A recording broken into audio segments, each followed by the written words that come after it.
नमस्कार साथियों, स्वागत है आपका। कैसे हैं आप लोग? आशा करता हूं कि अच्छे होंगे और अपनी तैयारी को अच्छे से कर रहे होंगे। आरपीएफ कांस्टेबल 4208 भर्ती 2024-25 अब वो समय आ चुका है जिसका आप लोगों को बेसब्री से आप लोग इंतजार कर रहे थे।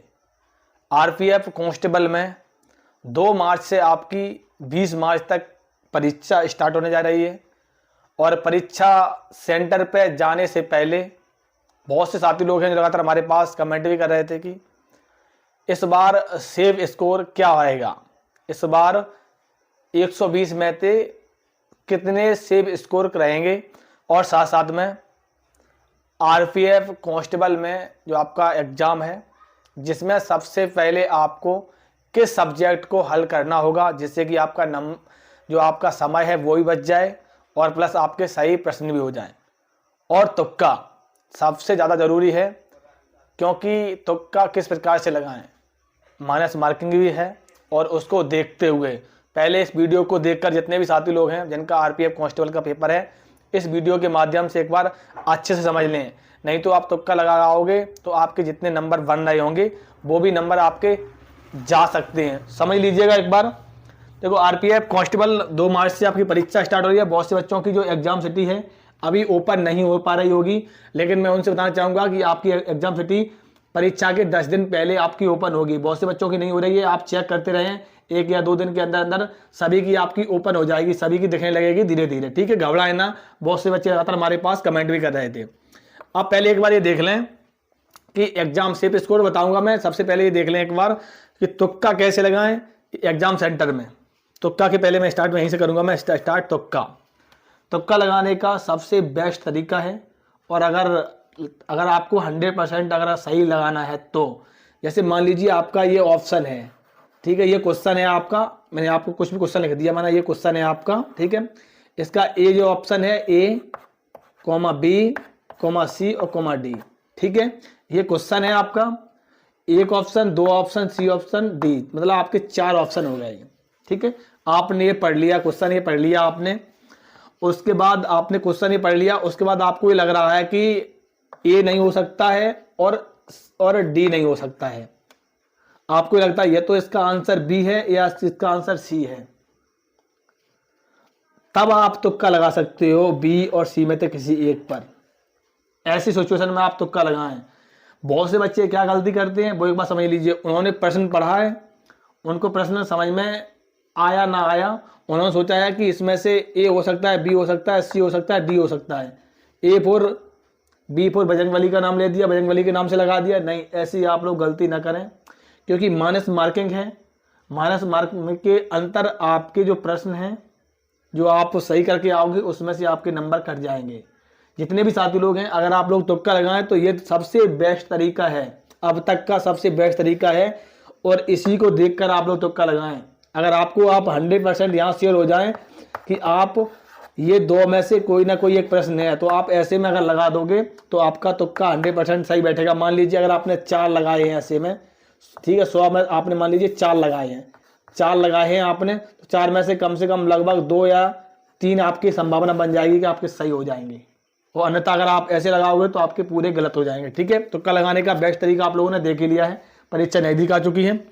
अब एग्जाम सेंटर में सबसे पहले किस सब्जेक्ट को हल करना होगा, क्योंकि देखो 35 प्रश्न आपके मैथ के हैं, 35 प्रश्न आपके रीजनिंग के हैं और 50 प्रश्न आपके जीएस के हैं। ठीक है, तो ज़्यादातर क्या होता है कि सभी बच्चों को समस्या आती है, बहुत से बच्चों को ज़्यादातर समस्या आती है मैथ में और जीएस तो इस बार आपकी आनी ही है क्योंकि जो आरपीएफ कांस्टेबल में जितने भी साथी लोग हैं, बहुत से बच्चों ने अब आरपीएफ एसआई की परीक्षा दी होगी, उसमें भी आप लोगों ने देखा होगा कि जीएस स्टैटिक जीके के प्रश्न आपके पूछे गए थे। जीएस आपकी हार्ड आने वाली है, ये आप तय है, आप लोग खुद देख लीजिएगा। तो आप जब आप एग्जाम सेंटर में जाएं तो उसका इस बार आपकी जो परीक्षा है आपकी सीबीटी में है, मतलब कंप्यूटर बेस्ड आपकी परीक्षा है। तो आप जैसे क्लिक करोगे, मान लीजिए अगर आपका जो पार्ट है पहला, अगर आपका मैथ खुल रहा है तो आप उस पार्ट को स्किप करके आप रीजनिंग वाले पे पहुंच सकते हो। रीजनिंग वाले पर अगर आप उसको स्किप करके आप जीएस वाले पे पहुंच सकते हो। तो आप जब एग्जाम सेंटर में जाएं क्योंकि सबसे ज़्यादा ज़रूरी है कि आप समय को बचाएं, क्योंकि 120 प्रश्न और 90 मिनट, एक प्रश्न के लिए आपको लगभग 40-50 सेकंड मिल रहा है। आप लोग खुद एवरेज निकाल सकते हो। तो आप समय को ज़्यादा बचाएं। मैं देखूंगा कि आरपीएफ एसआई में बहुत से बच्चे थे जो कि किसी बच्चे ने 100 प्रश्न कर पाए थे, किसी ने 110। बहुत से बच्चे, हर एक बच्चा का, सभी का कम से कम 2 से 3 प्रश्न हर किसी के छूटे थे, क्योंकि स्पीड पर सबसे ज़्यादा ध्यान देना होगा। अगर आप स्पीड पर ध्यान नहीं दोगे तो आपके साथ भी ऐसा हो सकता है। जब आप परीक्षा सेंटर में जाएं, आप फ्री माइंड होकर जाएंगे और आप घबराएं ना, ये समझें कि आप घर पर आप मॉक टेस्ट लगा रहे हो। आप सबसे पहले जाके आप मैथ में सबसे ज़्यादा पहले हल करें। तो अगर आपको मैथ अगर आप हल कर रहे हैं 35 में से आपको जो भी प्रश्न नहीं आ रहा है, आप उस प्रश्न को छोड़ दें, आगे निकल जाए। अगर आप एक प्रश्न में उलझे रहोगे तो आपका जो आगे का प्रश्न सही आ रहा होगा वो भी आपका चला जाएगा।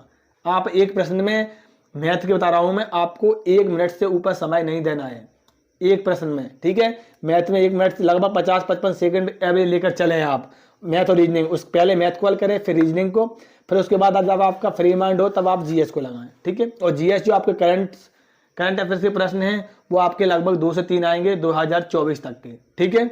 अब 120 में से सेफ स्कोर क्या रहेगा, लेकिन सबसे पहले सेफ स्कोर से पहले मैं सभी साथियों को कहना चाहूंगा कि आप लोगों के लिए सबसे एक बेस्ट हमने आप लोगों के लेकर आया हूं।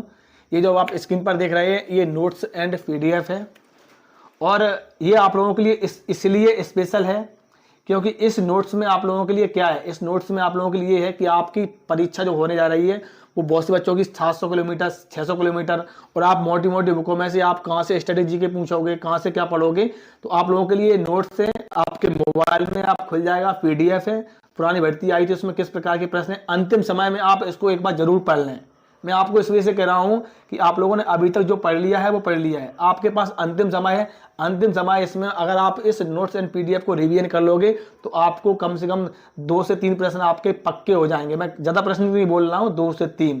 तो इसको आप कैसे खरीद सकते हो, दिया गया व्हाट्सअप नंबर है, आप इस पर मैसेज करोगे, ये नोट्स आपको सिर्फ और सिर्फ 10 सेकंड में मिल जाएगा। अंतिम समय के लिए बहुत ही बेस्ट है। आप लोग जब एग्जाम्स देकर आओगे तो आप खुद कहोगे कि हाँ ये नोट्स बहुत ही उपयोगी साबित होगा।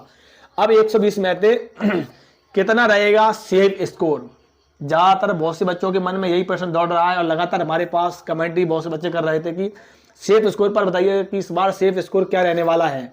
सेफ स्कोर, तो सेफ स्कोर के बारे में एक बार अच्छे समझ लीजिए कि क्या रहने वाला है सेफ स्कोर।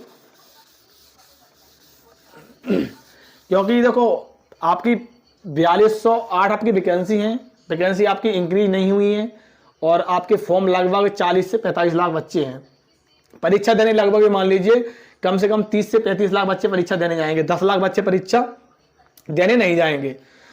अब एक बार ये समझ लीजिए कि सेफ स्कोर क्या रहने वाला है। देखो मेल की बात करूंगा मैं यहाँ पर और फीमेल की बात करूंगा, दोनों वर्ग वाले समझ लीजिए।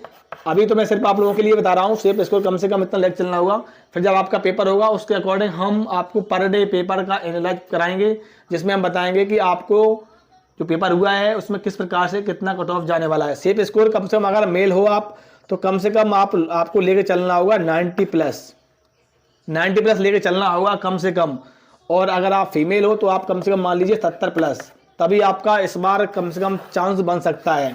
अभी आपको मैं कैटेगरी वाइज नहीं बताऊंगा, अभी सिर्फ आपको ये समझना है आप किसी वर्ग में हो, आप UR, OBC, SC, ST, EWS किसी भी वर्ग में हो, मेल एंड फीमेल, तो आप कम से कम 70 और 90 नंबर लेके चलना होगा, तभी आपको इस बार आरपीएफ कांस्टेबल में सिलेक्शन होने की संभावना है। क्योंकि इसमें फिजिकल बहुत ही टफ होता है। फिजिकल में कम से कम 100 में से लगभग मान लीजिए 8 से 10 बच्चे पास होते हैं। आप लोग पुराना डाटा उठा के देख सकते हो, और हम आप लोगों को इसी प्रकार की अपडेट देते रहेंगे। उसके लिए आपको हमारे चैनल से जुड़े रहना होगा। नमस्कार, जय।